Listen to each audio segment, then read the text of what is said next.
अस्सलाम वालेकुम स्टूडेंट्स, क्या हाल है? ठीक है, आप खैरियत से हो?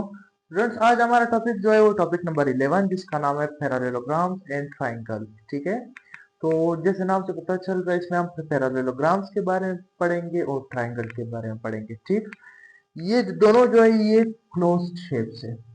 ठीक, जो भी क्लोज्ड शेप हमारे पास आ जाए उसको पॉलीगॉन कहा जाता है। सही है, मतलब तीन या तीन से ज्यादा लाइनें जब एक साथ मिलती है तो वो एक पॉलीगॉन बनाती है। ठीक है, ट्रायंगल जिसमें तीन एंगल हो उसको ट्रायंगल। एंड पैरेललोग्राम, पैरेललोग्राम जो है वो एक छोटी सी कैटेगरी है। इसके बड़े कैटेगरी में आता है क्वाड्रिलेटरल्स। क्वाड्रिलेटरल्स कोई भी शेप जिसमें चार साइडें एक साथ मिलके एक शेप बनाता है उसको क्या बोलते हैं? उसको क्वाड्रिलेटरल कहा जाता है। पैरेललोग्राम में क्या होता है? स्क्वायर, स्क्वायर भी एक किस्म का पैरेललोग्राम है जिसमें ये दो साइड और ये दो साइड बराबर होते हैं। ठीक, और इसके बाद रेक्टेंगल भी एक किस्म का पैरेललोग्राम है जिसमें ये दो साइड और ये दो साइड जो है वो क्या होते हैं? वो बराबर होते हैं। इसके अलावा ये स्क्वायर और रेक्टेंगल में क्या होते हैं? एंगल्स जो है, जो भी एंगल हो वो क्या होता है? वो 90 डिग्री के एंगल होते हैं। सही है, और इसके अलावा जो है इस तरह का शेप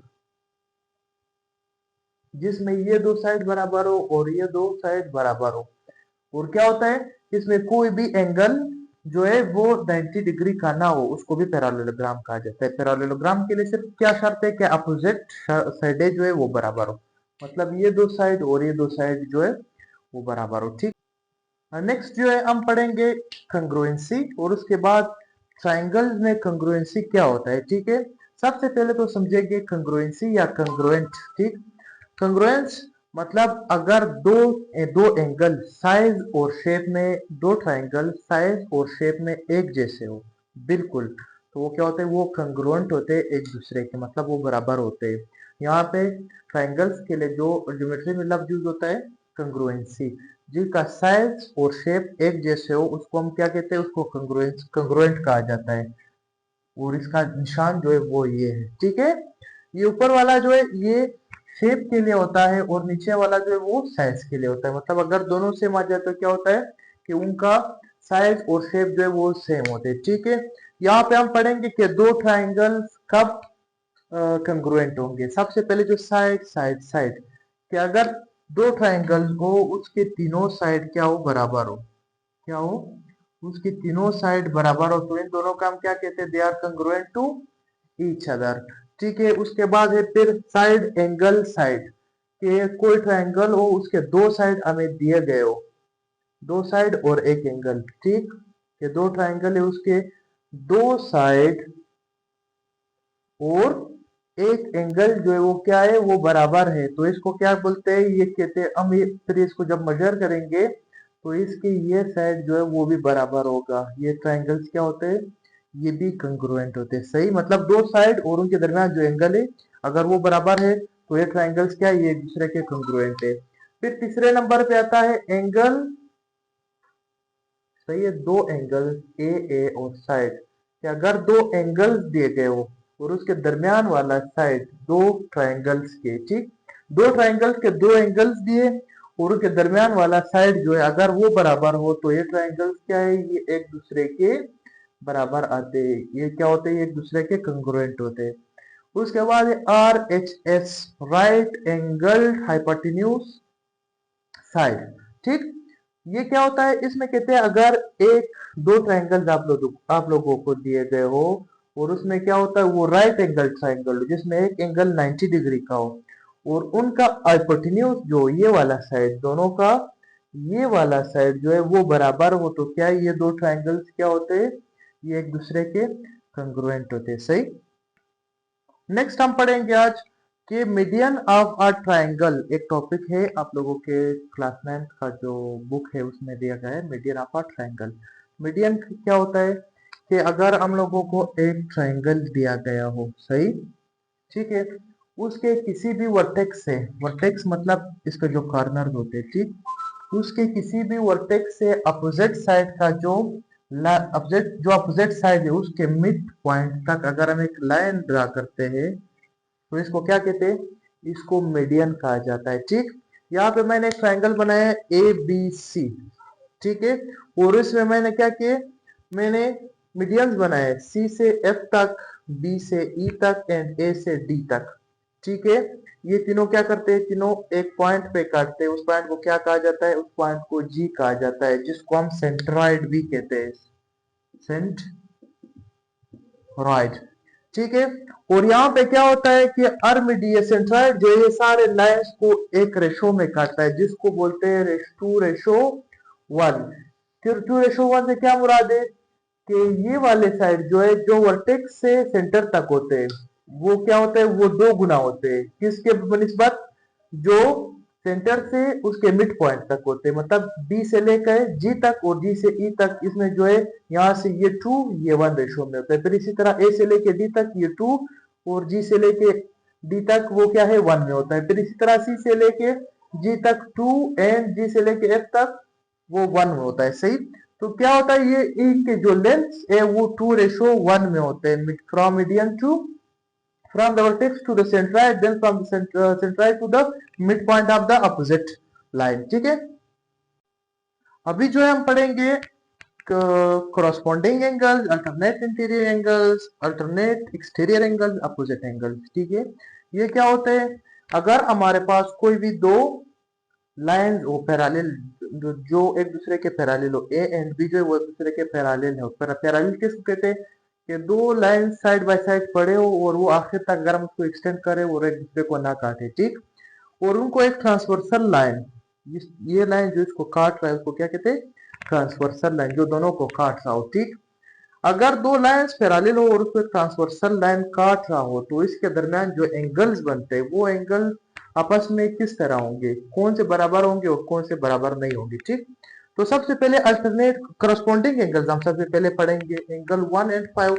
यहाँ पे जो है एंगल 1 और 5 या करस्पॉन्डिंग मतलब जो एक दूसरे से मुताबिकत रखते हो। ठीक है, 1 भी सेम पोजीशन पे आ रहा है, 5 भी सेम पोजीशन पे, अंदाजा हो रहा है कि ये दोनों जो है एक जैसे। ठीक, 1 और 5 बराबर है। फिर इसी तरह 2 एंड 6 वो बराबर है। उसी तरह 3 एंड 7 एंड 4 एंड 8 ये जो ये क्या है, ये एक दूसरे के बराबर होते हैं ये एंगल्स। ठीक है, करस्पॉन्डिंग के बाद हम पढ़ेंगे अल्टरनेट इंटीरियर एंगल्स के, अगर दो पैरेलल लाइंस और एक ट्रांसवर्सल उनको काटे तो दरमियान में जो एंगल्स बनते हैं उनको क्या कहते हैं, उनको अल्टरनेट कहते हैं, और वो एक दूसरे के अपोजिट साइड पे होते हैं। यहाँ पे देख सकते हैं अल्टरनेट जो एक दूसरे के बिल्कुल कॉपी होते हैं।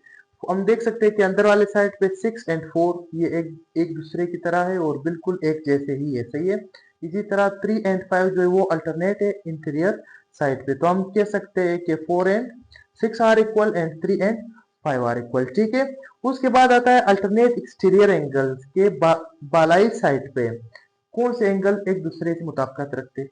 8 एंड 2 देख सकते हैं कि 8 भी काफी खुला है और 2 भी जो है वो भी काफी वाइड है। सही, इसी तरह 1 जो है वो एक्यूट है और 3 जो है वो 7 जो है वो भी एक्यूट है। एक्सटीरियर साइड पे 1 एंड 7, ठीक, 1 एंड 7 और 2 एंड 8 जो है वो क्या है, वो हमारे पास अल्टरनेट एक्सटीरियर एंगल है। इसके बाद आता है opposite angles.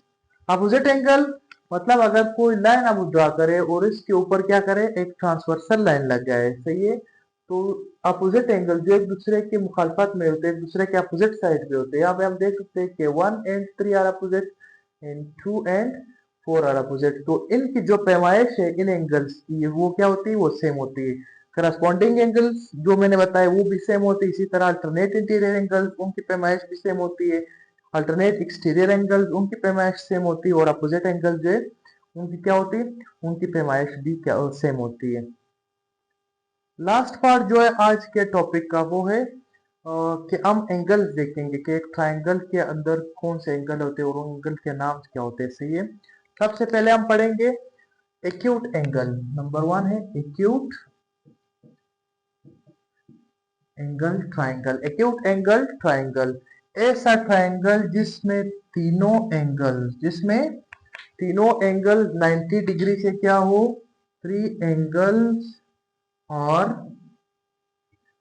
Less than 90 degree के सारे एंगल जो है वो क्या हो, वो 90 डिग्री से कम हो, उसको क्या बोलते हैं, एक्यूट एंगल। छोटे से निकला एक्यूट मतलब छोटा, मतलब सारे क्या है, इसको आप इस तरह याद करेंगे कि एक्यूट जो है वो क्यूट से मुताबिकत रखता है और क्या है वो छोटे के लिए यूज होता है। तो हम इसमें ध्यान में ये रखेंगे कि 90 डिग्री जो है वो क्या है, वो एक्यूट एंगल जो है वो 90 डिग्री से छोटा होता है। ठीक, इसमें सारे एंगल जो है वो 90 डिग्री से कम होते हैं। एक्यूट एंगल की एक खास शक्ल है जिसको हम इक्विलेटरल ट्रायंगल बोलते हैं, कि उसमें सारे जो एंगल होते हैं वो क्या होते हैं, सारे एंगल सेम होते हैं। सारे एंगल जब सेम होते हैं तो क्या होता है, वो 60 डिग्री का एक एंगल होता है। 60 डिग्री का एक एंगल इक्विलेटरल ट्रायंगल उसको बोलते हैं जिसमें सारे एंगल्स जो है वो सेम होते हैं और उसके सारे साइडें जो है वो भी सेम होती है। ठीक है, एक फिर आप लोगों के नॉलेज के लिए बताता चलो कि किसी भी ट्रायंगल के दरमियान जो भी ट्रायंगल हो, अगर उसके दरमियान जितने भी एंगल्स बनते हैं वो किसके बराबर होते हैं, वो 180 के बराबर होते हैं। सही। इसके बाद हम पढ़ते हैं right angle triangle. Right angle triangle उस ट्रायंगल को कहा जाता है जिसमें एक एंगल जो मैक्सिमम एक एंगल क्या हो, वो 90 डिग्री का हो।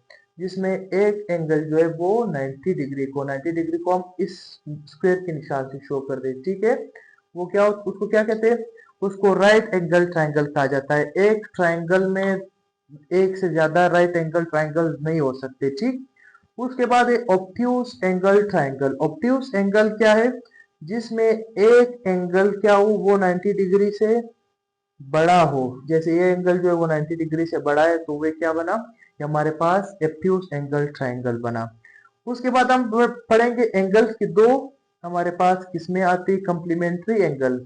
अगर दो एंगल आप लोगों को दिए गए हो, दो एंगल, उनका सम क्या बने, एक 30 डिग्री एंड वन एक 60 डिग्री। अगर दो एंगल दो का सम हमारे पास क्या आए,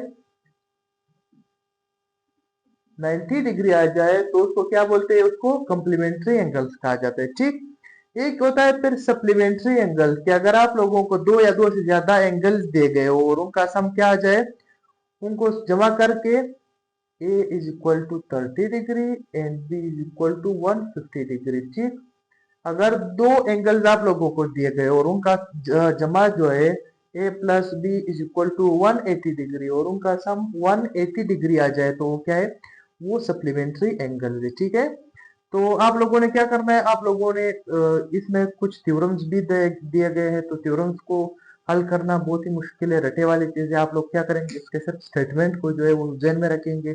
बाकी सारी चीजें मैंने आज के लेक्चर में कवर की है। तो इंशाल्लाह ये आप लोगों के लिए जो है एग्जाम में हेल्पफुल होगा। तो आप लोग क्या करेंगे, इसकी प्रैक्टिस करेंगे। तब तक अल्लाह हाफिज।